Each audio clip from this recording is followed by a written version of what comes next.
Hi, hello, வணக்கம். Welcome to திரை விமர்சனம்.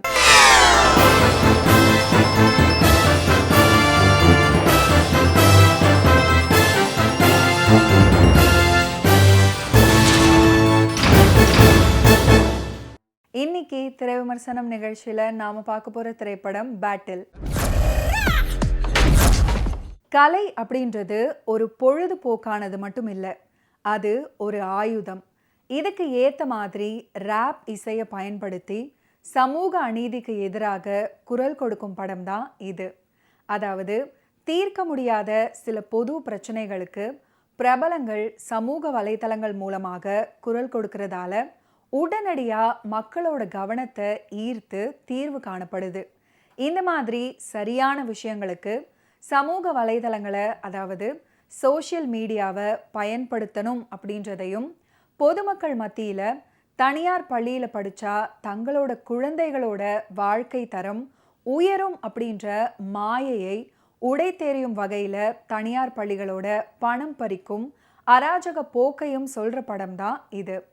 எலைட் டாக்கி சார்பாக கே பாஸ்கரன் ப்ரொடியூஸ் பண்ணியிருக்கிற இந்த படத்தில் அர்ஜுன் பிரபாகரன், ஆராத்யா, முனிஷ்காந்த், சரவண சுப்பையா, சுப்பிரமணிய சிவா, சுருளி, காயத்ரி, திவ்யதர்ஷினி, தீஹன், மிமோ இவங்கெல்லாம் இந்த படத்தில் நடிச்சிருக்காங்க. ஜீவா மியூசிக் பண்ணியிருக்கிற இந்த படத்துக்கு ஆர் யுவராஜ் சினிமாட்டோகிராஃபி பண்ணியிருக்காரு. இந்த மூவியை டைரக்ட் பண்ணியிருக்காரு நாராயணன். ராப் பாடகராகி சாதிக்கணும் அப்படின்ற வெறியோடு வாழ்ந்துட்டு வராரு ராப்பர் மணின்ற அர்ஜுன் பிரபாகரன். இவர் ஒரு ராப் பாடல் போட்டியில் கலந்துக்கிட்டு அதில் வெற்றி பெற்று பேட்டில்ன்ற டைட்டிலை அடையணும் அப்படின்ற முயற்சியில் இருக்கார். இவருடைய இந்த செயல்பாடுகளை தனியார் பள்ளி ஆசிரியையான மதின்ற ஆராத்யா ரசிச்சுட்டு வராங்க. இப்படி ரசித்த இவங்க அவரோட பாடலுக்கு அடிமையாகி காதலர்களாக மாறுறாங்க. இந்த நேரத்தில் மணி ராப் இசையில் வெற்றி பெற்று பேட்டில் டைட்டிலை தன்வசப்படுத்திக்கிறாரு. இதனால் ராப்பர் மணியோட வாழ்க்கை தரம் உயருது.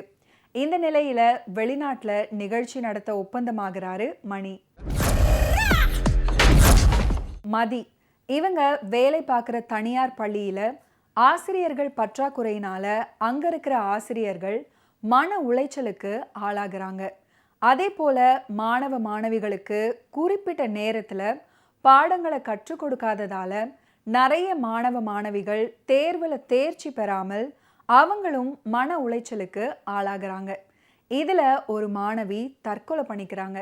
இந்த பிரச்சனைக்கு தீர்வு காண மதி முயல்றாரு. அதாவது பள்ளியில் நடக்கிற விஷயங்களை ராப் பாடல் மூலம் உலகத்துக்கு தெரியப்படுத்தி இந்த பிரச்சனைக்கு தீர்வு காண வேண்டும் அப்படின்ற மதியோட விருப்பத்தை அர்ஜுன் பிரபாகரன்ற மணி நிறைவேற்ற முடிவு பண்ணுறாரு. ஆனால் அவருடைய இந்த முயற்சி தங்களுடைய வளர்ச்சியை பாதிக்கும்னு நினைக்கிற இசை நிறுவனம் அதுக்கு முட்டுக்கட்டை போடுது. அதே சமயம் அவரை மிரட்டவும் செய்யுது. தனியார் பள்ளி தலைவர் சுப்பிரமணிய சிவா ஆராத்யாவை கொலை பண்ண முயற்சி பண்றாரு. அவரையும் அவர் வழியா வரும் பிரச்சனைகளை சமாளிச்சு தாங்கள் நினைச்சத அந்த காதல் ஜோடி வெற்றிகரமா செய்து முடிச்சாங்களா இல்லையா? அதே சமயம் பள்ளி நிர்வாகத்தோட அடாவடியான செயல்களுக்கு தீர்வு கிடைச்சதா இல்லையா அப்படின்றது தான் இந்த படத்தோட மீதி கதை. கல்வி வியாபாரமாக மாறிட்டு வர இன்றைய சூழல்ல மாணவர்கள் மற்றும் ஆசிரியர்கள் எதிர்கொள்ளும் பிரச்சனைகளை எடுத்து சொல்லி அதில் தனியார் பள்ளிகளோட வசூல் வேட்டை, ஆசிரியர்களோட மன அழுத்தம், மாணவர்களோட கல்வி சுமை, இப்படி இன்றைய சமூகத்துக்கு தேவையான விஷயங்களை கொண்டு திரைக்கதை அமைச்சு படத்தை கொடுத்திருக்காரு இந்த படத்தோட இயக்குனர் நாராயணன். ராப் பாடகர் மணின்ற கேரக்டர்ல அர்ஜுன் பிரபாகரன் அவரால் முடிஞ்ச வரைக்கும் அந்த கதாபாத்திரமாகவே மாற முயற்சி பண்ணியிருக்காரு அவரோட நடிப்பால.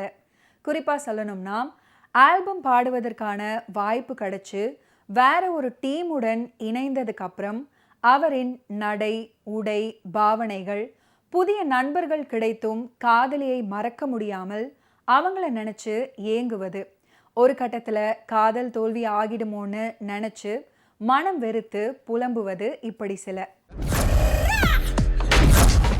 மதின்ற கேரக்டர்ல ஆராத்யா அழகு மற்றும் அமைதியான அதே சமயம் உறுதியான நடிப்பால சமூக அக்கறை கொண்ட ஆசிரியையாக நம்பகத்தன்மையோடு தன்னுடைய நடிப்பு கொடுத்துருக்காங்க அவங்களோட நடிப்பால.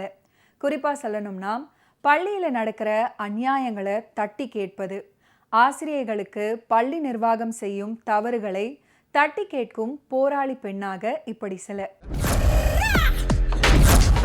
வில்லனாக சுப்பிரமணிய சிவா தன்னுடைய முழுமையான அனுபவத்தை பயன்படுத்தி தாக்கத்தை ஏற்படுத்தி இருக்காரு அவரோட நடிப்பால.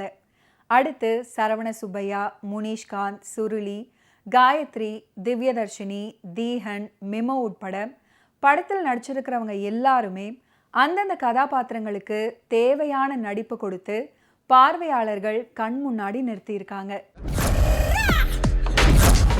சினிமாட்டோகிராஃபர் யுவராஜ் ஆர் எளிமையான காட்சிகளில் இயல்பான உணர்வை கொண்டு வந்திருக்காரு தன்னுடைய ஒளிப்பதிவின் மூலம். குறிப்பாக சொல்லணும்னா நடுத்தர வர்க்க இளைஞனின் உலகம், கார்ப்பரேட் பள்ளிகளோட பிரம்மாண்டமான அதே சமயம் இறுக்கமான சூழல் இவைகளை நேர்த்தியாக படமாக்கியிருக்காரு. இசையமைப்பாளர் ஜீவாவின் பின்னணி இசை, சாங் கம்போசிங் கதையோட கருத்தை வலிமைப்படுத்தும் வகையில் அமைஞ்சிருக்கு. எடிட்டர் காமேஷ் கே, கலை இயக்குனர் இளஞ்செழியன், ஸ்டன் டைரக்டர் ஓம் பிரகாஷ், நடன இயக்குனர் ஹரி பிரசாந்த் மற்றும் ரஹ்மான் உட்பட தொழில்நுட்ப கலைஞர்களோட பணி படத்தின் நிறைவு. கல்வி வியாபாரமாக மாற்றப்பட்டாலும் கட்டணத்துக்கு ஏற்ற கல்வியும் மாணவர்களுக்கான வசதியும் இருந்தது இது முன்னாடி. ஆனால் தற்போதைய காலகட்டத்தில் கல்வின்றத முழுக்க முழுக்க வியாபாரத்தை மட்டுமே பார்க்குற சில தனியார் பள்ளிகளால் மாணவர்களோட எதிர்காலம் எப்படி பாழாகுது அப்படின்றதையும் அதில் பணியாற்றும் ஆசிரியர்கள் எப்படி கொத்தடிமைகள் மாதிரி நடத்தப்படுறாங்கன்றதையும் பேசியிருக்குது இந்த திரைப்படம். மீண்டும் அடுத்த வாரம் திரை விமர்சனம் நிகழ்ச்சியில் சந்திப்போம். அதுவரை நன்றி, வணக்கம்.